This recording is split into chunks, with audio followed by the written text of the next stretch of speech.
बिस्मिल्लाहिर्रहमानिर्रहीम। अस्सलाम वालेकुम। उम्मीद है कि देखने वाले सुनने वाले सब खैरियत से होंगे। अल्लाह ताला आप सबको अपने हिफ्ज़ ईमान में रखे, आमीन।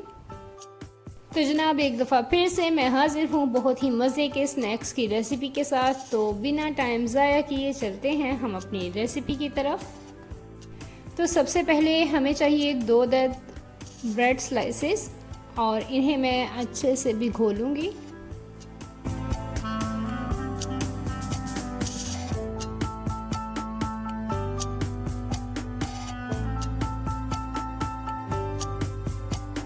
अब इन भीगे हुए ब्रेड को हमें अच्छे से निचोड़ देना है। जिस तरह कपड़ों को निचोड़ते हैं उस तरह से नहीं, बिल्कुल सीधा हाथ पे रख के इसको हम अच्छे से इसका पानी निकाल लेंगे और अलग से एक प्लेट में इसको रख देंगे।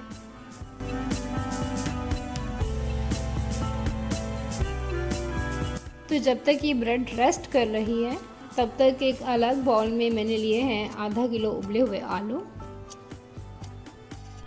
और तकरीबन आधा किलो ही चिकन है जिसको बॉईल करके मैंने अच्छे से रेशे कर लिया है। आप मकदार अपने मुताबिक भी ले सकते हैं।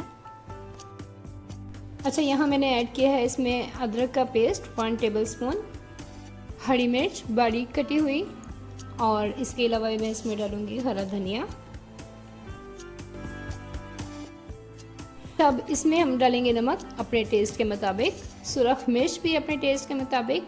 और जैसा कि मैं कहती हूँ हमेशा, अगर आप तीखा खाते हैं तो काली मिर्च का इस्तेमाल कर लीजिए और तीखा खाते हैं तो इसमें आप हरा मिर्च भी डाल लीजिए। ज़ीरा पाउडर और सूखा धनिया पाउडर भी मैंने इसमें डाला है हाफ टी स्पून। अब थोड़ा सा चटपटा सा टेस्ट देने के लिए इसमें डाल रही हूँ नींबू का रस। मैंने एक ही नींबू का रस इस्तेमाल किया है, काफ़ी जूसी था। और जो ब्रेड हमने भिगो कर रखी थी वो भी मैंने इसमें डाल दिया है। अब हम इसे अच्छे से मिक्स कर लेंगे कि तमाम चीज़ें यकजां हो जाएं।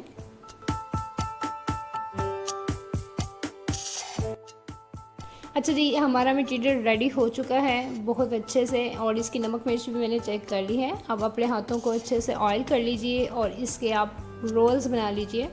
अच्छा, ज़रूरी नहीं है कि आप इसको यही शेप दें, आप अपनी पसंद से अपनी मर्ज़ी से कोई भी शेप दे सकते हैं। तो जिस तरह से मैं रोल छोटे छोटे से रेडी कर रही हूँ, अगर आप भी रोल की शेप देना चाहते हैं तो इसी तरह से तमाम रोल्स को रेडी कर लीजिए। जी, तमाम रोल्स रेडी हो चुके हैं। अब एक तरफ अलग छोटे बाउल में मैंने लिया है अंडा, इसको अच्छे से बीट कर लेंगे और ब्रेड क्रम्स भी हमारे रेडी हैं। अब इन रोल्स को इस अंडे में अच्छे से डीप कीजिए और फिर इसके बाद हम इसको लगाएंगे ब्रेड क्रम्स से अच्छे से इसको हम कोट करेंगे।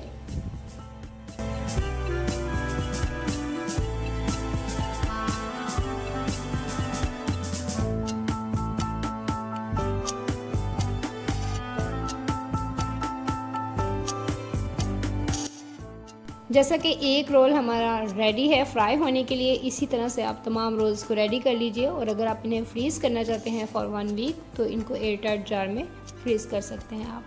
अब ऑयल गर्म हो चुका है, मैं इन रोल्स को फ्राई करती हूँ। अच्छा, एक पैन में जितने ईजीली फ्राई हो सकते हैं उतने रोल्स को मैं फ्राई कर लेती हूँ और बहुत ही प्यारा सा गोल्डन ब्राउन कलर आने तक आप इन्हें फ्राई कीजिए और उसके बाद इनको डिश आउट कर लीजिए। और अगर अभी तक आपने मेरे चैनल को सब्सक्राइब नहीं किया, आप फर्स्ट टाइम मेरे चैनल पर हैं, तो आपसे रिक्वेस्ट है कि जल्दी से चैनल को सब्सक्राइब कर लीजिए। और जिन लोगों ने चैनल को सब्सक्राइब कर रखा है उनका दिल से शुक्रिया अदा करती हूँ। अच्छा जी, यहाँ हमारे स्नैक्स अब फ्राई हो चुके हैं। अब मैंने डिश आउट करती हूँ और आपको सर्व करके दिखाती हूँ।